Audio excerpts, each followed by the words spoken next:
And భయ్యా ఇప్పుడైతే పూరి జగన్నాథ్ గారు రీసెంట్లీ వచ్చినటువంటి స్మార్ట్ శంకర్ మూవీతో కొంచెం అయితే డిసప్పాయింట్ అయ్యారు భయ్యా. ఎందుకంటే అనుకున్నంత సక్సెస్ అయితే మూవీ అనేది ఇవ్వలేకపోయింది. ఓవరాల్ చూసుకున్నట్లయితే ఇప్పుడైతే మన విజయ్ సేతుపతి గారికి హీరోలో రాబోతున్నటువంటి బెగ్గర్ మూవీకి సంబంధించిన మూవీ అప్డేట్స్ అయితే కొన్ని అయితే వచ్చాయి. సో దానికి సంబంధించిన అప్డేట్స్ అనేవి అయితే మనం తెలుసుకోబోతున్నాం. సో ఇంకా ఈ మూవీలో ఖచ్చితంగా బ్లాక్ బస్టర్ అయిపోద్ది అని చెప్పి అయితే ఆడియన్స్ అయితే వింటున్నారు. ఎందుకంటే ఈ పర్టికులర్ రిలీజ్ రూమర్స్ చూసి. సో ఇందుకే ఆ రూమర్స్ ఏంటి, అండ్ ఈ మూవీలో మన విజయ్ సేతుపతిని ఏ రీతిలో చూడబోతున్నాం, ఈ డీటెయిల్స్ అని ఈ రోజు వీడియోలో మాట్లాడుకోబోతున్నాం. కొత్త యూజర్స్ అండి మన ఛానల్ సబ్స్క్రైబ్ చేసుకోకపోతే సబ్స్క్రైబ్ చేసుకుని ఫర్దర్ అప్డేట్ మిస్ అవ్వకుండా ఉండాలంటే పక్కన బెల్ ఐకాన్ ఆల్ మీద ట్యాప్ చేసుకుని ఫర్దర్ అప్డేట్స్ అన్ని మీకు నోటిఫికేషన్ ద్వారా రావడం జరుగుతుంది. సో ఫస్ట్ చూసినట్లయితే ఈ మూవీలో మనకి బెగ్గర్ అనే కాన్సెప్ట్ ఎందుకు తీసుకొచ్చారంటే ఇందులో మన విజయ్ సేతుపతి గారు ఒక బెగ్గర్.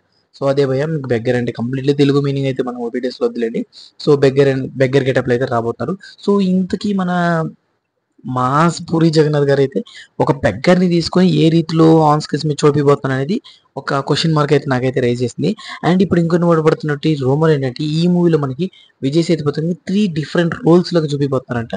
సో మేబీ బెగ్గర్ గెటప్లో ఒకటి, మంచి బిలినియర్గా ఒకటి, అండ్ రీసెంట్గా ఏదైనా సంథింగ్ స్పెషాలిటీ ఏదైనా మన పురి గారి స్పెషల్నెస్ ఉంటుంది కదా, సో దాంట్లో చూపిపోతున్నారంట. సో ఓవరాల్ చూసుకున్నట్లయితే నేను బాగా ఎగ్జైట్ అవుతాను. ఎందుకంటే పూరి గారు ఇప్పటిదాకా 3 కాంబినేషన్లో అండ్ ముగ్గురి క్యారెక్టర్స్లో పోర్ట్రే చేస్తూ మన విజయ్ సేతుపతి గారిని ఆన్ స్క్రీన్ మీద ఎలా చూపిస్తారు అండ్ తన మ్యాజిక్ వాడి సో బాగా అంటే బాగా ఎగ్జైట్ అయ్యే పాయింట్ ఇవి. సో ఓవరాల్ చూసుకున్నట్టయితే ఈ మూవీ కోసం చాలా అంటే చాలా డెడికేటెడ్ కాస్ట్యూమ్తో చాలా అంటే చాలా అవర్స్ అయితే మన విజయ్ సేతుపతి గారు కూడా యాక్ట్ చేయడం అనేది జరిగిందంటే. ఇప్పుడైతే రీసెంట్గా సెప్టెంబర్ 2nd వీక్ నుంచి అయితే ఒక సెట్ వేస్తున్నారంటే అక్కడే మన మూవీకి సంబంధించినటువంటి క్లైమాక్స్ సీన్స్ అండ్ అలాగే కొన్ని సాంగ్స్ కూడా అయితే షూట్ చేయబోతున్నారట.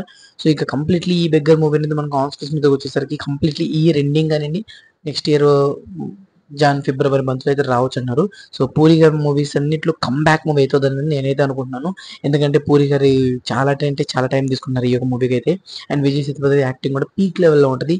వన్స్ పూరి గారు ఆయన బిగ్ హిట్ కానీ కొట్టారనుకోండి, నెక్స్ట్ డైరెక్టర్స్ అందరూ పనికిరారు పూరి గారి డైరెక్షన్ ముందు. ఎందుకంటే కంప్లీట్లీ ప్రీవియస్ అంత మంచి బ్లాక్ బస్టర్స్ అయితే మన పూరి గారి దగ్గర నుంచి రావడం జరిగింది. సో మీరేమనుకుంటున్నారు, ఈ బెగ్గర్ మూవీ ఎలా ఉండబోతుంది ఆన్ స్క్రీన్ మీద మీ కామెంట్ సెక్షన్లో కామెంట్ చేసేయండి. అండ్ ఛానల్ కొత్తగా విజిట్ చేయడం వల్ల అయితే సబ్స్క్రైబ్ బటన్ క్లిక్ చేసి సబ్స్క్రైబ్ చేసుకోండి, కింద ఉన్న బెల్ ఐకాన్ ఆల్ మీద ట్యాప్ చేసుకోండి. అండ్ మీరు జెన్యున్గా ఏమనుకుంటున్నారు, ఏ మూవీ కోసం బిగ్ మూవీ కోసం వెయిట్ చేస్తున్నారో తప్పకుండా కామెంట్ సెక్షన్లో మన సబ్స్క్రైబర్స్తో షేర్ చేసుకోండి. So these videos take care again, by by.